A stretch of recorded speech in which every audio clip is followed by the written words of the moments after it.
प्रतिबिंब के बनावट की बात। जब वस्तु कहाँ रखी तो ध्रुव और फोकस के बीच।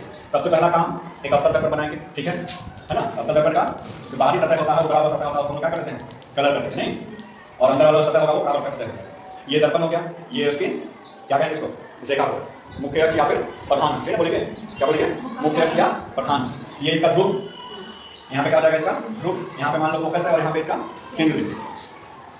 ये देखोगे ध्रुव से फोकस की दूरी और केंद्र से फोकस की दूरी हमेशा बराबर होती है, याद है ना, r/2 होता है बराबर। कंडीशन क्या बोला है, वस्तु को कहाँ स्थित रखना है, ध्रुव और फोकस के बीच। ध्रुव कहाँ है, यहाँ, और फोकस कहाँ है, यहाँ। इसके बीच में कहीं पर भी, इसके बीच में कहीं पर बीच है ना, बीच बोल रहा है, बीच में कहीं पर F और P के कहीं पे बीच में डाल देते हैं तो ऑब्जेक्ट बनाना। ऑब्जेक्ट का मतलब क्या बनाते हैं हम लोग, वस्तु बनाते हैं। वस्तु बनाने के लिए एक ऐसा वस्तु बनाएंगे, हमारा जो डायग्राम बनेगा पूरे चैप्टर में लगभग सारे डायग्राम में वस्तु कैसे भी होते हैं, ठीक है। अब कुछ और बना सकते हैं लेकिन सबसे आसान क्या है, ऐसा बना।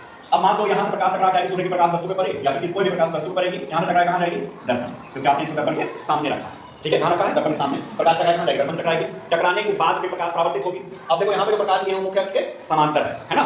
ये जो प्रकाश आ रही है आपकी किरण है, ये मुख्य अक्ष के समांतर है। और जो 4 रूल बनाए थे किरण आरेख की बनावट वाली, याद है, उसमें क्या बताया था कि जब भी प्रकाश की किरणें मुख्य अक्ष के समांतर आएगी तो परावर्तन के बाद किरण गुजरती है फोकस। ये बात पता है हमको, हमने समांतर लिया है, कहाँ से गुजारेंगे इसको, यहाँ से गुजरेगी, फोकस से होकर कैसे गुजरेगी, बात समझे।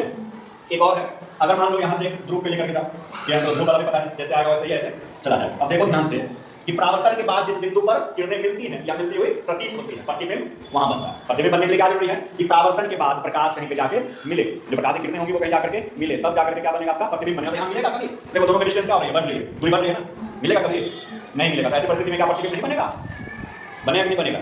फिर क्या करते हैं ऐसी परिस्थिति में, इसको पीछे क्यों बढ़ाओ, इसको पीछे बढ़ाओ, ऐसे पीछे बढ़ाओगे तो ऐसे जाएगा पीछे, मोटा मोटी यहाँ पे ऐसे कट, ठीक है। तो या तो मिले या मिलती हुई प्रतीत हो, तो यहाँ पे काल्पनिक कटान से प्रतिबिंब बना, किसे, किरणों की काल्पनिक कटान से प्रतिबिंब बना।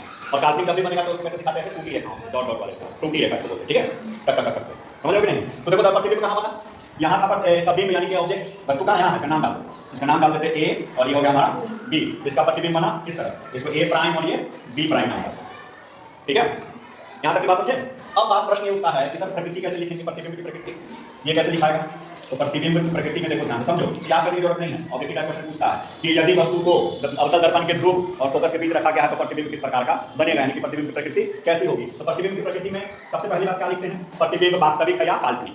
प्रतिबिंब वास्तविक है या काल्पनिक, तो बताओ काल्पनिक है वास्तविक है, काल्पनिक है, क्योंकि किरणों की ये काल्पनिक कटान से बना, ऐसे भी समझेंगे। दूसरी तरह कैसे समझेंगे, दर्पण के पीछे बना, इससे भी हम समझ जाएंगे। और काल्पनिक प्रतिबिंब हमेशा क्या होता है, सीधा या उल्टा, उल्टा ना।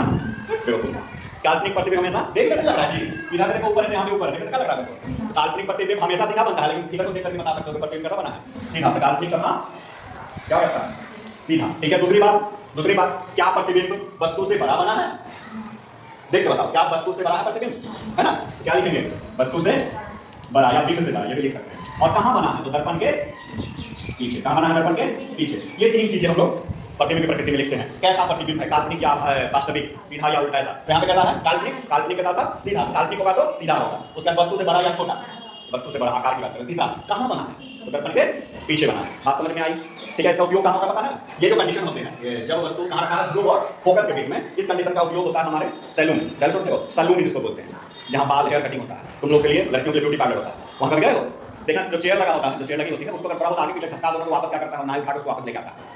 जो बार्बर होते हैं क्या करते हैं, वापस से उसको वहीं ला करते हैं। मतलब कि जो ऑब्जेक्ट हम जहाँ बैठेंगे कहाँ की स्थिति होगी, तो दर्पण आगे लगा हुआ अवतल दर्पण उसके ध्रुव और फोकस के बीच में रखा है। चेयर हमेशा ध्रुव और फोकस के बीच में रखाएगा, तभी आकर अवतल दर्पण का कैसा प्रतिबिंब बनाएगा, वस्तु से बड़ा। यानी हमारा जो बाल उसको नॉर्मल दिखेगा, आईने में क्या होता है, थोड़ा बड़ा दिखता है। तो नाई कभी भी बाल देख के नहीं कटिंग करता, वो हमेशा कहाँ दिखता है, आईने में देखता है, आईने में उसको बड़ा दिखता है। कोई छूट भी रहा तो उसमें उसको नजर आ जाएगा। बात समझे, कोई कंफ्यूजन इसमें किसी प्रकार का।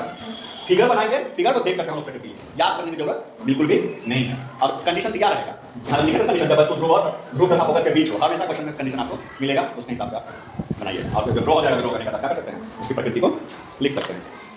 बोल बात समझ में आई, क्लियर है। ऐसे तो 6 कंडीशन है, ठीक है। एक एक करके सबके बारे में नोट करो।